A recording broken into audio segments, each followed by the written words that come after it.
Posibleng epekto ng El Nino sa Ilocos Region, pinaghahandaan na meteorological drought nararanasan na. Para sa detalye, narito si Idol Neil Moyano. 104.7 IFM Report.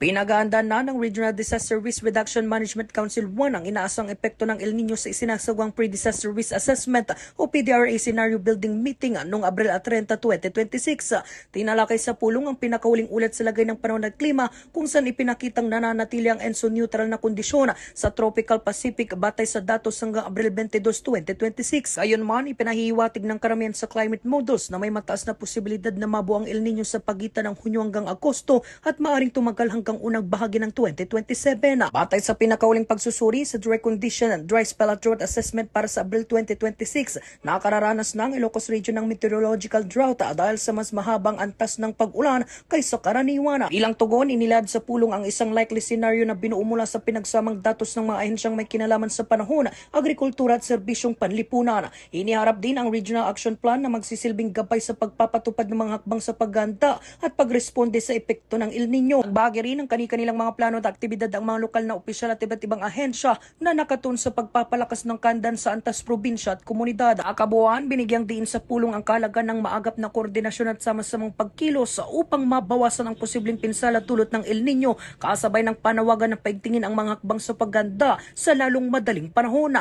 Kasama mo mula rito sa FM News Tagupan, ito sa Idol Neil, Tatak IFM. IFM News. IFM News. IFM News.